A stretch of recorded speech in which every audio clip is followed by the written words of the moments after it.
Welcome to Korean Cinema Channel. Today I would like to send you the following news. The short drama industry has officially exploded into the cultural bloodstream, and the numbers are nothing short of staggering. In 2025, the Hae-in Spring Festival short drama slate racked up over 32 billion total views, with the couple's new year alone surpassing 500 million plays. What once seemed like bite-sized entertainment has evolved into the most addictive electronic pickles of the digital age, fast, emotional, and perfectly engineered for modern viewers who crave stimulation between subway stops, during late-night scrolling sessions, or in those tiny pockets of stolen free time. And now, a fresh wave of short dramas is sweeping across the internet, each one fiercer, faster, and more emotionally charged than the last. Today's lineup features 5 of the most talked-about series across the platform, blending rebirth revenge arcs, enter-book fantasies, domineering CEO romances, and all the high-energy tropes audiences devour with zero resistance. Each episode clocks in at just 3 minutes, but in those 3 minutes, tension spikes, chemistry ignites, and plot twists hit with machine gun intensity. These shows are not just entertainment, they are survival fuel for night owls, office warriors, and commuters battling the monotony of daily life. One of the brightest stars in this frenzy is First Taste, which kicks off with the classic drunkenly walked into the wrong room setup, but quickly evolves into something unexpectedly warm and irresistibly sweet. Hae-in's portrayal of Rong Wei is tender yet spirited, while Liu Hang's Fu Chang's-hao delivers a perfect blend of restraint, quiet charisma, and the kind of soft-spoken dominance that viewers can't get enough of. What starts as an awkward hospital encounter spirals into workplace protection, emotional healing, and ultimately, the shocking revelation that the mild-mannered man she relies on is actually the wealthiest tycoon in Hangzhou. There are no frustrating breakups, contrived misunderstandings, or tear-jerking betrayals. Instead, the drama leans into subtle glances, gentle gestures, and a slow drip of escalating intimacy, the kind that feels real, earned, and breathtakingly natural. Liu Hang's glasses aura brings just the right touch of abstinent coolness, perfectly contrasting Hae-in's soft and airy little white flower charm. Their height difference alone has been called a walking serotonin machine, and the kiss scenes? Fans have crowned them nuclear-level sweetness. Shot with cinematic lighting and refined transitions, the series' visual language is tasteful and atmospheric. The blend of warm shadows, soft highlights, and minimalist new Chinese styling elevates every frame, making the drama as aesthetically satisfying as it is emotionally addictive. Another standout is Professor Joe Fell First, a smart and seductive take on the rebirth trope. After returning to a point 4 years before her disastrous marriage, heroine Jang Songchu, played by Jin Zixun, decides to rewrite her fate, and more importantly, openly pursue her academically brilliant but emotionally reserved husband, Professor Jo Jin, played by Shen Hae-in. The pairing is dynamite. She is bold, flirtatious, and unapologetically direct. He is disciplined, elegant, and painfully unaware of how easily he blushes when she leans in too close. Shen Hae-in's ability to portray conflicting emotions, longing, restraint, shock, desire, with just a sweater tug, a tightened jaw, or the slight reddening of his ears is nothing short of masterful. Beyond romance, the series boldly addresses taboo topics, student-teacher relationships, workplace gender biases, and the invisible burdens that follow ambitious women.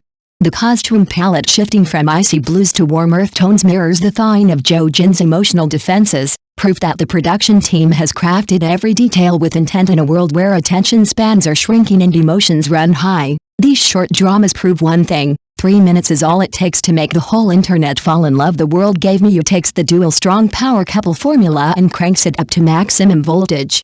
Molly G's Tangning, cool-headed, sharp-tongued, and heartbreak-proof, is betrayed on the night before her wedding. But instead of collapsing, she strides straight to the Civil Affairs Bureau, grabs the wrist of the aloof corporate tycoon Mo Ting, played by Ching Chen, and proposes the ultimate revenge pact, a marriage of convenience. What starts as a cold transaction soon melts into a dangerous, dazzling chemistry. Neither of them dares to name. There are no misunderstandings, no pointless angst, and no dragging filler episodes, just pure emotional momentum. When Tangning wants to talk, she talks. When Mo Ting wants to kiss her, he simply leans in. Their relationship follows a hurt me and I'll sue you, love me and I'll shield you rhythm that has viewers cheering at every turn. Mo Ting's character is a mysteriously and controlled obsession, carrying her bag, blocking her from paparazzi, silently buying the building she works in because she complained about the elevator. Meanwhile, Tang Ning remains clear-minded and fiercely independent, refusing to rely on anyone, even her husband, unless she chooses to. Their push and pull, laced with mutual respect and burning affection, redefines what modern sweetness can look like. The plot interweaves revenge arcs and workplace triumphs with addictive precision. Iconic scenes, slapping the mistress in public, turning the tables on business rivals, single-handedly negotiating a brand acquisition, have already become viral edits. Yet the drama avoids unnecessary toxicity, focusing instead on a mature romance built on partnership. You shield me from storms, and I see the love you never say out loud. Then comes I am the sharp-tongued real daughter, a chaotic, hilarious, cathartic twist on the transmigrated villainous trope. Instead of crying over stolen identity or begging for affection, Choi Hook-sun's Wenli discovers she is the real daughter of the family, and instantly decides to stop playing nice. Every insult becomes a weapon. Every scene becomes a battlefield. And every person who wronged her becomes target practice for her razor-sharp wit. Fake heiress Wen Weiner and her army of bootlickers collapse one by one under Wenli's verbal firepower, and audiences absolutely love it. But the real highlight is Lee Junhyo, the domineering CEO played by Wang Nan, whose self-strategy mode is dialed to the maximum. Instead of the female lead chasing the male lead, he pursues her, relentlessly, shamelessly, and with a devotion so sincere it borders on comedic. The legendary wrist grab at the recognition banquet, where Junhyo shields Wenli behind him, glares at the crowd, and warns them to back off, instantly crowned him the guardian husband of the year. Unlike typical family drama tropes, this series flips every expectation. The entire family is good. Her father throws money at problems like a human ATM, her mother delivers sarcastic one-liners with sniper precision, and their wholesome, chaotic dynamic turns every episode into a stress-relieving medley. Two dramas, two unstoppable heroines, and one truth: in the world of short plays, nothing hits harder than women who refuse to play by the rules. The trend towards higher quality short dramas was particularly evident in 2025. Home and Abroad, a story about a blended family in the 1980s told in Sichuan and Chongqing dialect, was praised as the Sichuan and Chongqing version of Reply 1988, attracting a large audience of viewers over 35 with its warm and healing family narrative. What a Good Girl, with its cunning heiress revenge story, broke away from the typical Mary Sue trope, garnering over 2 billion views and becoming a dark horse of the year. These works collectively demonstrate that short dramas are no longer just fast food content, but a new form capable of achieving emotional resonance and high-quality production. Thank you for watching my channel. See you in the next videos. Thanks.